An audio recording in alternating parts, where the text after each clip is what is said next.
JEE mains 2022 का जो second attempt है वो बहुत जल्द जो है स्टार्ट होने वाला है। और यहाँ पे आप में से कई सारे स्टूडेंट्स एक अच्छे परसेंटाइल को एम करते होंगे, लेकिन जिसके लिए आपको सबसे ज्यादा जरूरत होती है वो होती है पेपर अटेम्प्टिंग स्ट्रेटेजी। अगर आप अपने दिमाग में एक पहले से स्ट्रेटेजी बिल्ड करके नहीं जाएंगे तो एग्जाम टाइम में बहुत ज्यादा डिफिकल्टी फेस करेंगे और आपके परसेंटाइल गिर सकते हैं। आप में से कई सारे स्टूडेंट्स ऐसे होंगे जिनका सिलेबस अभी तक कंप्लीट हो चुका होगा, उन्होंने थ्योरी अच्छे से फिनिश कर ली होगी, क्वेश्चंस काफी सारे प्रैक्टिस कर लिए होंगे। साथ ही साथ जो उनके अटेम्प्ट 1 में गलतियां हुई थी जिसके कारण उनका स्कोर कम रह गया था, उनको भी प्रॉपर तरीके से एनालाइज कर लिया होगा। जितनी चीजें हैं उनको एक बार जो है अच्छे तरीके से रिवाइज कर लिया होगा, साथ ही साथ मॉक टेस्ट अटेम्प्ट कर ली होगी, अपनी स्पीड एंड एक्यूरेसी को जो है बिल्डअप कर लिया होगा, पीवाईक्यू सॉल्व कर लिए होगे। तो ये जो है आपकी पिछले जितना 2 साल की मेहनत है उसमें आपने ये सब चीजें जो है कंप्लीट कर ली है। लेकिन यहां पे भी जो है आप शायद 99 परसेंटाइल से चूक सकते हैं। तो क्या चीज जो है आप मिस कर रहे हैं वो है एक प्रॉपर पेपर अटेम्प्टिंग स्ट्रेटेजी। अगर आपने यहाँ पे एक चीज जो है अच्छे तरीके से बिल्ड पहले ही दिमाग में कर ली कि हाँ मुझे इस तरीके से पेपर को अटेम्प्ट करना है, तो आप जो है वहां पे प्रॉपर तरीके से चीजों को जो है एनालाइज कर पाएंगे। देखिए अगर हम सेफ स्कोर की बात करें 99 परसेंटाइल के लिए, तो फर्स्ट अटेम्प्ट में जिस हिसाब से स्टूडेंट के मार्क्स आए उससे ये चीज पता चली है कि एक एवरेज स्कोर जो है 184 से 185 के बीच में था। इस पे जो है 99 परसेंटाइल बन रहे थे। कुछ हो सकता है कि इजी शिफ्ट हो तो उसमें जो है स्कोर काफी ज्यादा ऊपर भी चला गया हो, और थोड़ी बहुत जो है डिफिकल्ट शिफ्ट तो यहाँ पे जो है स्कोर कम भी रहा हो, लेकिन एक एवरेज बात करें तो 184 से 185। अब हो सकता है कि थोड़ा हो सकता है पेपर का लेवल जो है अगर मान लो इजी साइड आया तो जो है हम एक सेफ स्कोर मान सकते हैं 195 से 200 के बीच। तो इतना आपको दिमाग में जो है सेट कर लेना है अगर आपको 99 परसेंटाइल का स्कोर जो है टच करना है। तो एक बात अगर हम करें कि इंडिविजुअली जो है आपका सब्जेक्ट स्कोर क्या रहना चाहिए फॉर 99 परसेंटाइल, ठीक है, तो फर्स्ट अटेम्प्ट की अगर हम बात करें तो यहाँ पे जो है फिजिक्स में आपके 77 मार्क्स पे जो है 99 परसेंटाइल देखे गए थे, एवरेज स्कोर की बात कर रहा हूं मैं। केमिस्ट्री में आपके जो है 70 पे देखे गए थे, मैथ्स में जो है 50 पे देखे गए थे। अब इन तीनों का सम करोगे तो वो 184 के आसपास नहीं आएगा, क्योंकि ये चीज अलग है और वो चीज अलग है। ये जो है इंडिविजुअल सब्जेक्ट्स की बात कर रहे हैं, और वो ओवरऑल पेपर की, तो पेपर का एवरेज की जो है वो बात हो रही थी। अब यहाँ पे आपको सेकेंड अटेम्प्ट के लिए क्या टारगेट स्कोर रखते हुए चलना चाहिए, ठीक है, तो यहाँ पे जो है आपका टारगेट स्कोर सेकेंड अटेम्प्ट के लिए होना चाहिए। अगर आप 200 मार्क्स का एम कर रहे हैं तो आपका सब्जेक्ट का जो ब्रेकअप रहना चाहिए वो ये होना चाहिए कि फिजिक्स में आप 75 के मार्क्स के आसपास ले आए, क्योंकि देख रहे हैं आप फिजिक्स जो है वो इजी साइड ही आ रहा है, तभी जो है इतने ज्यादा मार्क्स पे आपको 99 परसेंटाइल मिल रहे हैं। केमिस्ट्री में आपको 75 का टारगेट रखना चाहिए, एंड केमिस्ट्री मोस्टली जो है एनसीईआरटी ओरिएंटेड आता है, तो उसमें भी ज्यादातर स्टूडेंट्स डिफिकल्टी फेस नहीं करते।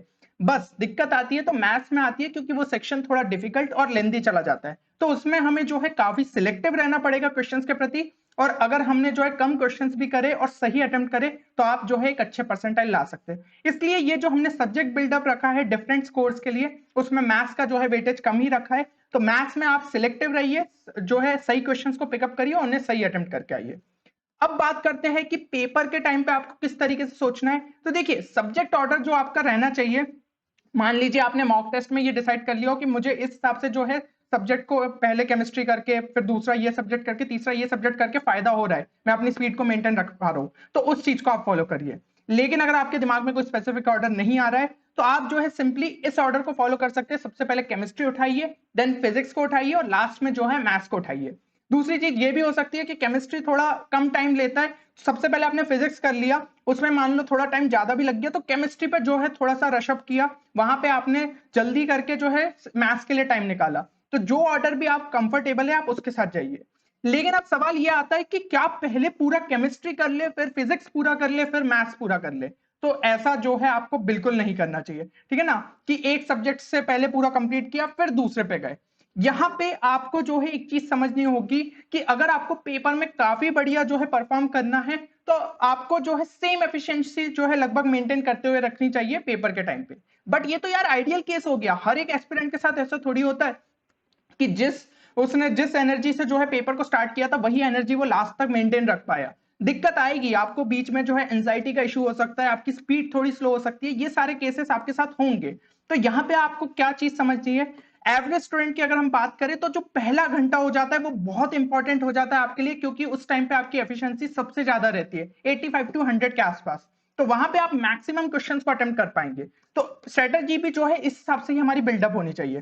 देन सेकंड आवर की अगर हम बात करें तो उस टाइम पे थोड़ी एफिशिएंसी गिर जाती है। 60 to 85% के आसपास आ जाती है। तो यहाँ पे आपको ट्राई करना है कि आप अपने स्कोर को थोड़ा और बूस्ट करें। थर्ड आवर में जो है ये हो जाता है कि आपकी एफिशिएंसी एकदम डाउन साइड आ जाती है, क्योंकि पहले 2 घंटे में आप लगभग जो है एग्जॉस्ट हो जाते हो। तो यहाँ पे आपको बस ट्राई करना है कि जितने एक्स्ट्रा क्वेश्चंस में अटेम्प्ट कर पाओ उतने कर लूं, जितना स्कोर थोड़ा बहुत बूस्ट हो जाए उतना कर ले, ताकि आपकी रैंक एक और जो है बेटर आ पाए। तो यहाँ पे हमारी जो स्ट्रेटेजी है उसको हम 2 पार्ट में डिवाइड कर रहे हैं। पहले जो आपके 160 मिनट्स है उसमें आपको राउंड स्ट्रेटेजी को अप्लाई करना है, जिसमें आपको जो क्वेश्चंस है उनको 3 राउंड्स में जो है लगाना है। तो ये राउंड्स कैसे हो जाएंगे? राउंड 1 आपका हो जाएगा 60 मिनट्स का, जिसके अंदर आपको सारे इजी क्वेश्चंस को पिकअप करना है। सबसे पहले केमिस्ट्री के इजी क्वेश्चंस को देखा, फिर फिजिक्स के इजी क्वेश्चंस को देखा, फिर मैथ्स के इजी क्वेश्चंस को। देन नेक्स्ट 60 मिनट्स में जो है आपने राउंड 2 में गए, जिसके अंदर आपने मॉडरेट क्वेश्चंस को लगाया, केमिस्ट्री के मॉडरेट क्वेश्चंस को, फिर फिजिक्स के, फिर मैथ्स के। और लास्ट के जो 40 मिनट्स है इस राउंड स्ट्रेटेजी के, उसमें आपने डिफिकल्ट क्वेश्चंस को लगाया, पहले केमिस्ट्री के, देन फिजिक्स, फिर मैथ्स के लिए। लेकिन ये डिसाइड कैसे करें कि कौन सा क्वेश्चन जो है इजी में लाया कर रहा है, कौन सा मॉडरेट में, कौन सा डिफिकल्ट? तो यहाँ पे जो है कुछ पॉइंट्स मैं आपको बताना चाहूंगा जो कि आपको इस चीज को लेकर हेल्प करेंगे। तो सबसे पहली चीज हो जाती है कि अगर हम फिजिक्स की बात करें कि कौन से आपके इजी क्वेश्चन हो जाते हैं, तो यहाँ पे जितने भी आपके जो है थियोरेटिकल चैप्टर्स वाले क्वेश्चंस हो जाते हैं जिसमें ज्यादा कैलकुलेशन की जरूरत नहीं पड़ती। एंड जून अटेम्प्ट में ये चीज देखी गई है कि काफी सारा जो पोर्शन था वो थियोरेटिकल साइड था, तो आपको उन चैप्टर्स पे ज्यादा फोकस करना चाहिए।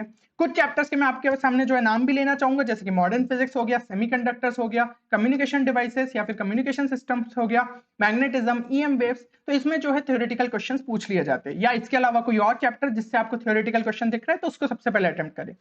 या फिर कुछ हो सकता है कि फॉर्मूला बेस्ड क्वेश्चन हो, आपको सिंपली पता है कि इसका फॉर्मूला ये लगना है और 3-4 स्टेप में आपका आंसर आ जाएगा, तो आप जो है उसको तुरंत वहां पे सॉल्व कर सकते हैं। और जनरली इस टाइप के क्वेश्चंस में आपको 1 मिनट से कम टाइम लगता है या 1 मिनट के आसपास लगता है, तो इनको जो है आपको इजी की कैटेगरी में डालना है।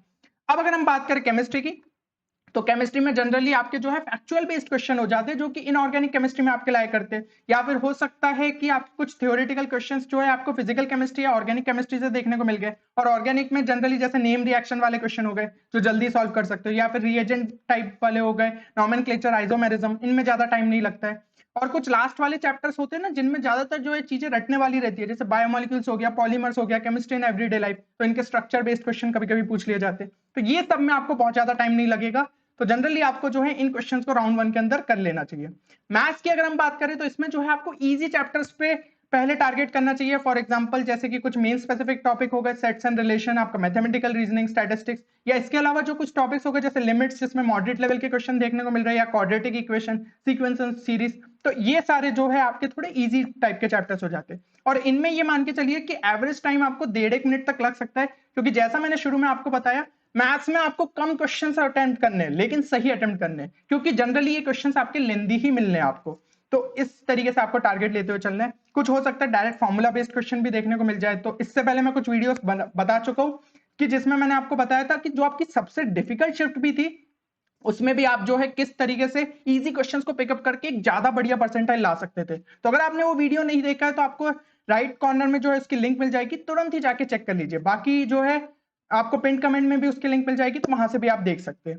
या फिर हो सकता है कि कुछ क्वेश्चंस जो कि आपने ऑलरेडी पहले से सॉल्व करके रखे, आपको पता है कि उसका अप्रोच किस तरीके से, 3 से ज्यादा 4 स्टेप जो है नहीं लगेगी, तो उन क्वेश्चंस को भी कर लीजिए। अब अगर हम आते हैं राउंड 2 पे, तो यहाँ पे आपके मॉडरेट क्वेश्चंस हो जाते हैं। इसमें एवरेज टाइम फिजिक्स की बात करें तो 1.5 से 2 मिनट लगता है पर क्वेश्चन। इसमें आपको अप्रोच पता रहता है लेकिन 3 से 4 स्टेप से ज्यादा लग सकता है, तो ये टाइप के क्वेश्चन हो गए। या फिर हो सकता है 2 से 3 चैप्टर के जो है कॉन्सेप्ट आपके मिक्स हो, तो थोड़ा सा आपको टाइम लग जाएगा। केमिस्ट्री की अगर बात करें तो formula based direct physical chemistry वाले क्वेश्चंस हो जाते हैं, ठीक है ना। इसमें अब आपने वो जो है फॉर्मूले वाले क्वेश्चंस को लगाना चाहिए। तो केमिस्ट्री में आप ये चीज देखोगे ज्यादातर क्वेश्चन राउंड 1 और राउंड 2 में खत्म हो जाते हैं, उससे ज्यादा टाइम लेते भी नहीं है। और ऑर्गेनिक केमिस्ट्री की अगर हम बात करें तो जिसमें आपको एक प्रॉपर फ्लो बनाना रहता है, आपको रिएक्शंस इस तरीके से दी है, बोला ए और बी निकालो, तो उसके लिए 3-4 रिएक्शंस आपको लिखनी पड़ेगी, तो वो चीज हो गई। या फिर लास्ट इसमें जो है प्रोडक्ट को आइडेंटिफाई करना है, इस टाइप के जो है क्वेश्चंस ऑर्गेनिक वाले हमें देखने को मिल जाते हैं। मैथ्स की अगर हम बात करें तो इसमें जो है आपको अप्रोच पता रहता है लेकिन इसमें 3 से 4 स्टेप जो है आपको उससे ज्यादा लग जाती है, तो ये वाले टाइप के क्वेश्चन हो गए। या फिर जनरली मिक्स रहता है 2 से 3 चैप्टर का, तो ये चीज हो गई। 1.5 से 2 मिनट का टाइम लग सकता है आपको इन टाइप के क्वेश्चन में।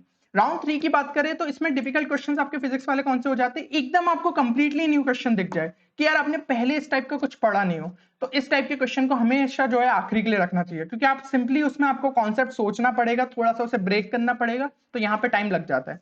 या फिर काफी लेंदी अप्रोच हो, आपने सॉल्व किया हो लेकिन आपको पता है अच्छा खासा पेज भर सकता है, तो थोड़ा सा रुक जाइए। या फिर असर्शन रीजन वाले क्वेश्चन, तो ये चीज भी देखी गई थी कि जून अटेम्प्ट में आपके असर्शन रीजन वाले क्वेश्चन ज्यादा आए थे, तो इन क्वेश्चंस में आज थोड़ा समझने में टाइम लगता है, दो स्टेटमेंट दिए, अच्छे तरीके से उसको देखो, तो ये टाइप के क्वेश्चंस को आप जो है लास्ट के लिए रख सकते हो। केमिस्ट्री की अगर बात करें तो बहुत ही कम क्वेश्चन इस कैटेगरी में लाया करते हैं, या तो बहुत ही नया क्वेश्चन हो, कुछ में लेंदी अप्रोच हो, जैसे फिजिकल केमिस्ट्री में कैलकुलेशन काफी ज्यादा है, तो इस टाइप के क्वेश्चन को आप आखिरी के लिए रख सकते हो। या फिर वही बात करूंगा एसेशन रीजन वाले क्वेश्चन, तो जून अटेम्प्ट में वो भी जो है केमिस्ट्री सेक्शन में अच्छे खासे देखे गए थे। मैथ्स की अगर बात करें तो यहाँ भी जो है कंप्लीटली न्यू क्वेश्चन या फिर लेंदी अप्रोच जो है रहे, और जनरली जो टॉपिक्स हमें ध्यान में रखने चाहिए वो होते हैं हमारे कोनिक सेक्शन।